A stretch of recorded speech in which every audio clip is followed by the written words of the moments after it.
Fayoulou na oke la gaye mawa parce que Fayoulou ba calcul minga sala ke simbite simba na ngote makamebela akanisa ke simbite kutu na ngala tuna est-ce que na bateau yo ba bi parti décidé bon mais on vérifier bengai est-ce que bateau nyonso bazaki autour ya Fayoulou na début ya création ya parti décidé est-ce que bazalaka na Fayoulou ba congolais tout ça la keba to keba na ba manipulateur bazali ebele. Il y a beaucoup de personnalités, surtout politiques, et quelques personnalités dans le domaine sécuritaire. On dirait que dans le service, il y a Paul Kagame. Or, Paul Kagame, il faut soutenir. Donc, Reninae, ils ont tendre vers la fin. Et parmi les travailleurs, ma question pour remarquer, c'est un constat personnel. Et Zalina, pour Martin Fayoulou, Moïse Katumbi, Joseph Kabila, ce sont des gens qui sont là pour déstabiliser les Congolais, les diviser, voire même. Je vais réfléchir avec vous. Tindika Télévision, bonne année à les Congolais, bonne année à Bato, pesa confiance, biso à travers un magazine, sur monité condimenté, premier numéro, il y a 2025, tous allés ensemble. Merci déjà à Rabilema, merci à Junior Kapaya. Merci à Rifé qui sont la grande équipe de Tindika, tous les c'est trop, il y a pour retrouver Bino Congolais. En tout cas, année 2024 et bon ici, toutes sortes de visages sur l'activité. Nous sommes les années où avant la côte de l'activité, Congolais, tout ça la keba, tout keba na ba manipulateur, bazali et belé. Il y a beaucoup de personnalités, surtout politiques, et quelques personnalités. Dans le domaine sécuritaire, on dirait que dans le service, il y a Paul Kagame. Or, Paul Kagame, il faut soutenir. Donc, Reninae, ils ont tendre vers la fin. Et parmi les travailleurs, ma question pour remarquer, c'est un constat personnel. Et Zalina, pour Martin Fayoulou, Moïse Katumbi, Joseph Kabila, ce sont des gens qui sont là pour déstabiliser les Congolais, les diviser, voire même. Je vais réfléchir avec vous sur ça, tant on bête à l'isolo, il y a révision ou changement de la constitution. Là, on va un peu parler en profondeur. Mais pour l'instant, on a pu s'intéresser à l'année 2024. Sur les tout derniers jours, il y a Morondiambo dans la province, il y a Kassai. Mais dans Kassai central, il y a eu beaucoup de problèmes. Au temps dans solo, il y a prophète Moïse Nyengele, on a bonne année pas inaye.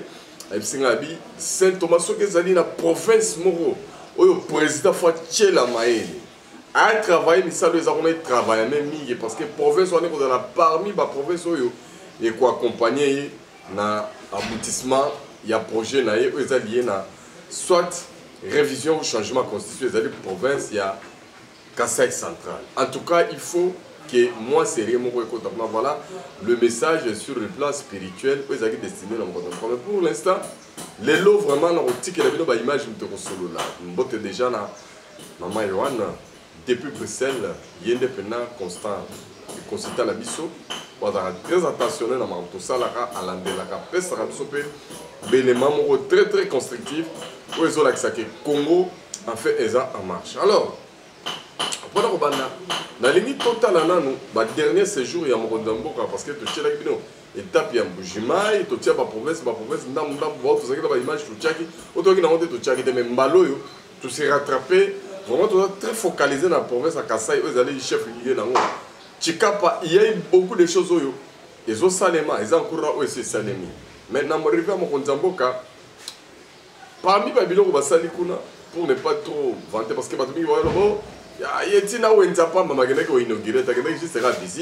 il y a marché moderne, il y a Chikapa, on a l'ina, parce que c'est le seul président qui travaille d'arrache-pied dans le Congo. Et ça, la plaisir surtout dans Nicolette et moi, si à paix. Alors, suivez, on se retrouve juste après, c'est parti.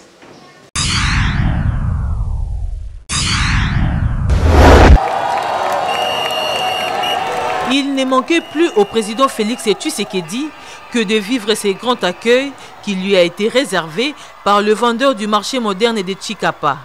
De la résidence jusqu'à l'entrée du marché moderne, une foule innombrable a envahi le long de la chaussée Chikapa-Kanjadi pour voir le chef de l'État.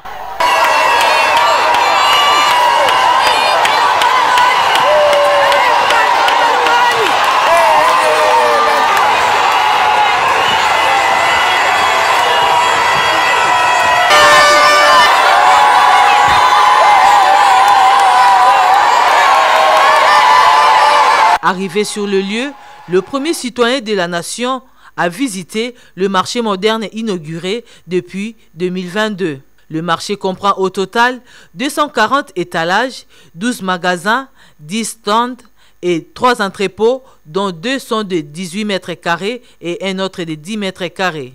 Il y a également un centre de santé privé. Merci à toi. Non seulement au Tali, Angouema, la population de Bazana, souci à mon continent. Bah, 3 personnes, 2 personnes. Bah, comment va spécialiste à Facebook, Twitter, WhatsApp, je ne sais pas moi, à Kansara, 2000, 3000, 5000, 6000, 300, 250 personnes sont l'année. Il croit qu'il est devenu plus populaire, mais au moins on a besoin de savoir. Mais mon d'abord, sur le terrain, je crois que vous-même vous voyez.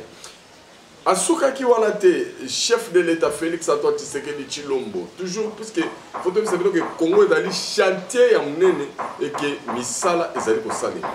Après on a Azaki Kozerina, chef coutumier, notable et surtout chef coutumier pouvoir coutumier du Kambouama Belé parce qu'il faut qu'on exhorte le chef coutumier Belé, les lots va perdre bon sens et à pouvoir au Baranamo pour la Belé. Voilà pourquoi mon Ronzamboka a communiqué qui n'a pas chef coutumier. Il y a province, il y a Kassai. Tout là, on a juste après.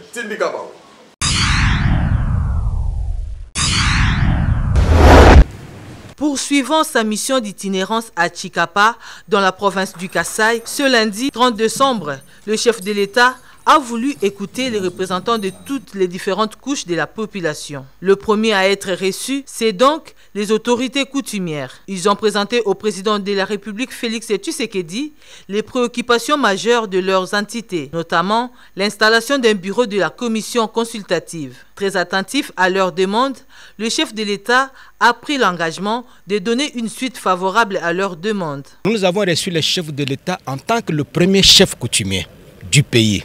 Nous avons été tellement contents que nous avons trouvé le chef de l'État disposé à répondre favorablement à nos attentes, à nos inquiétudes. C'est l'une des caractéristiques aussi que souvent nous apprécions chez le chef de l'État. Le chef de l'État face au chef coutumier est aussi chef coutumier. Vraiment, il a été disposé à nous écouter. Nous avons présenté nos doléances au chef de l'État.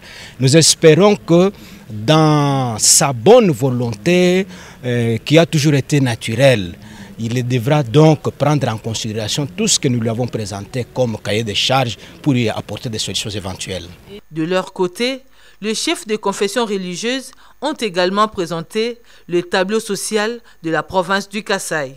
Dans notre entretien avec le chef de l'État, nous l'avons remercié pour les efforts qu'il est en train de conjuguer pour la paix en République démocratique du Congo. Nous lui avons posé le problème de la construction de l'université de Tshikapa.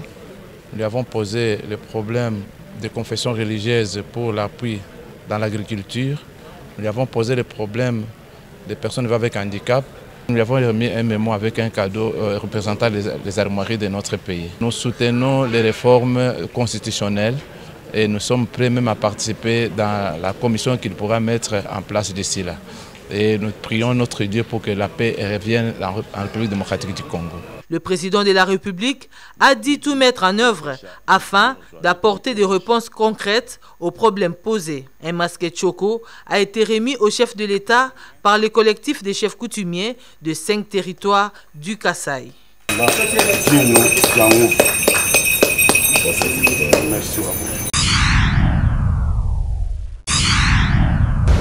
Et tozongi pour conclure pe kolobake nyonso ezali ko salema malamu mais ezana na sortie moko médiatique auti kolanda bato ebele babaye makasi babaye bapopo ya Fayulu ngai boye bakate bandeko ngala kaso na talika Fayulu bona okeli mawa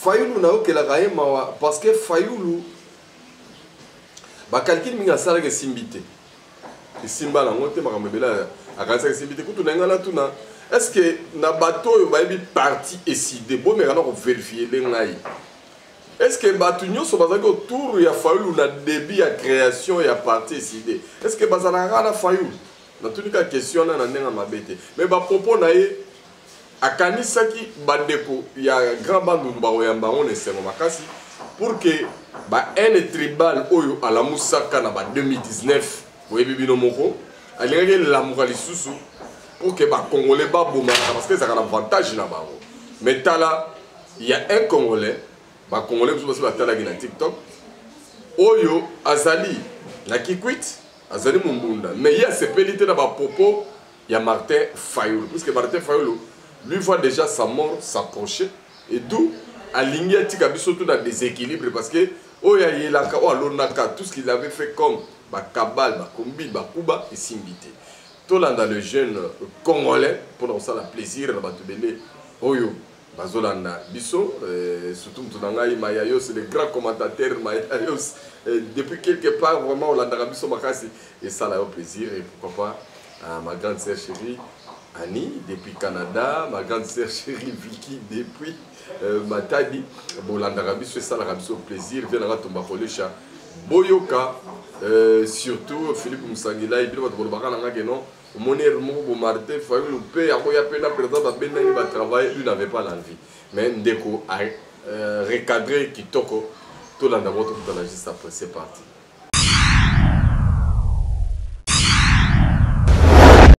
Papa Martin Fayulu vous a rapporté parole à Rwandais. Respect et respect en tant que peuple, peuple peuple respect. Balou bande ba tobo mama yembo. Balou bande ba bomo na traje Kamine, Miba, Pelzet. Balou bande ba boma zando. Balou bande ba sa mixage brassage. Po anyoza mute amabe. Président Facha Saloni po anyoza mute mamabe. Proposa kata mais yo fuko yaka na plateau. Pour la tiveste comme lo ba n'importe quoi te bongo te. 2027 olingi na biso so ba politicien boité. 2025 tolingi so ba politicien ba discours te. Proposer pe yo na carrière au na kati ya Congo en tant que politicien bilangani yo zanango élevage yo zanango papa Martin Fayulu tala bino ba politicien bo sakana biso peuple fort hein président Facha tribal te parce que premier ministre za mulubata président assemblée za mulubata yango président Fachi Nzambe pena za sage président Fachi mo kwantombolo so abandé ko tongana Kasai mais bo finga effort heureusement bandana ko tonga province mususu oza mutema be pose penge bo conseiller papa ta pourquoi ça biso pepe ndeni biso pepe mikolo boko ça biso pas Martin Fayulu hein et c'est président Fachi Mtasali mixage brassage za baluba 650 officiers rwandais l'armée congolaise mtachaki ba baluba en tant que mutabandu ndumuge so en tant que mwana bandu ndumwana Kikwiti mubunda inkawo ya idiofa oui hein ok pidi na fait 64 ans nge papa ngason abetu pida mamnge toba ngentimambi ngena fund pepe bo développer fait bato bandundu uta papa munguludiaka basa na ba grand poste na kati ya bandundu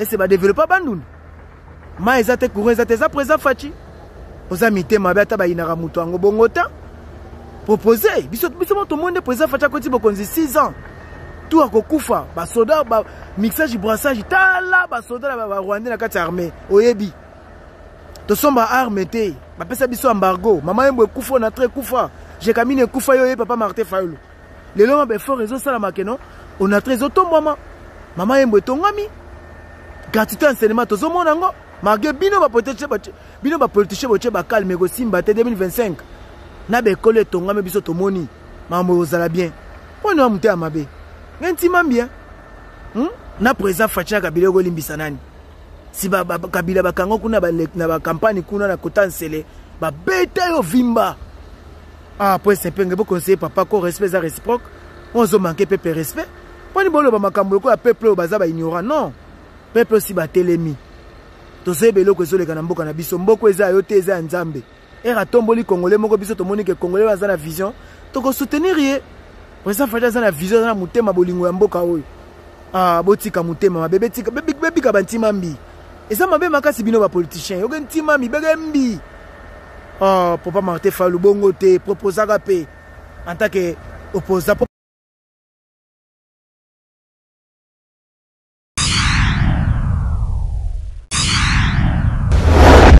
côté mon de roi d'Omer à politicien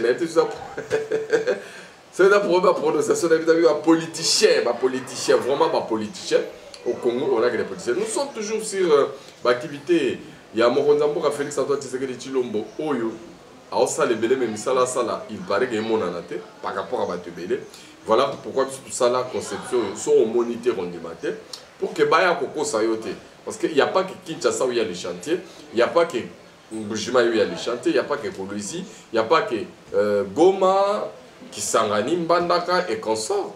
Mais sachez que ailleurs aussi, il y a le travail. Alors, président Zaki, il y a lancement, il y a travaux, il y a route, ils ont relais Chikapa Kamako. Il y a un peu aux adas, puisque Boyoka Batumi, Kananga Isa Kalambambouche. Puisqu'on aura beaucoup des entrées avec l'Angola. Cette fois-ci, province de Kasai est à comme en Angola à travers route à Kamako. Province de Kasai centrale est comme en Angola à travers route à Kalambambouche. Il y a un moment qui tape, il y a Kalambambouche, mais il y a aussi l'autre route d'intérêt économique national, surtout il y a très le développement, ils ont dit route à Kamako parce que ça a très très mouvementé côté wana. Voilà pourquoi mon Rondambo Azalagi wana, beaucoup là no comment, dégagez nous va expliquer. Itinéraire, route, na, maquette, bimina, début à vos travaux. Alors, les jours à venir, avant décembre, il y a année Tobandi, puis juin 2026, il y aura beaucoup de réalisations et beaucoup d'inaugurations. Alors, suivez et on se retrouve juste après. C'est parti. La seconde visite du chef de l'État dans la ville de Chikapa était sa descente sur le site de construction de la route sur le tronçon Chikapa-Kamako. Le chef de l'État a reçu les explications claires de ce grand projet de construction de la route qui va relier Chikapa à la frontière avec l'Angola. Cette route va désenclaver la province du Kasaï. C'est ici qu'a pris fin le séjour d'itinérance du chef de l'État dans le Grand Kasaï. Le chef de l'État a regagné Kinshasa tout de suite après cette dernière visite.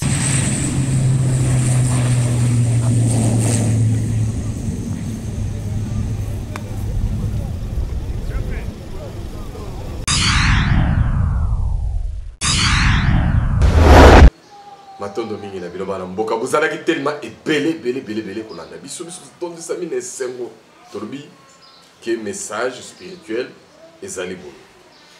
À partir de date yale oyo ozolanda vidéo soko ozali mosambeli sambela lisusu makasi pona mokonzi mboka pe pona mboka na yo parce que faut lingana mboka linga pe bandeko na yo ya mboka yango pe sambela makasi parce que période où tu as dit 10 mois de mars, en tout cas, tout le monde a dit que bisika ya ke touché, bisika ya ke tumbola, batu ya ke la moussa, batu ba zala mawa, ba zala na humanisme et souhait na bango zaka faut ba éliminer. Parce que moi je croyais que même après investiture à Donald Trump, il y aura du calme, mais ndenge na taleli la bo, les gens ne sont pas calmes, ne sont pas tranquilles. Alors, il faut que merci. Merci Nayo. Pasteur André Kobé depuis quelque part aux États-Unis, grand prof dans Brooklyn, donc aux Zolanda Bisso, grand prof dans la géographie, Papi Kachala depuis Cape Town, aux arrivés branchés pour la sauver dans la tombe chez Maman Laurence, Maman Yohan, toujours, et pourquoi pas Nicolette, Azalak Zalak Benenanga est toujours Pembe. Et donc merci Nayo Rabidema, merci na Rifé qui sauve, merci na Junior Kapaya, la grande équipe à Tindika. En tout cas, on va faire un effort.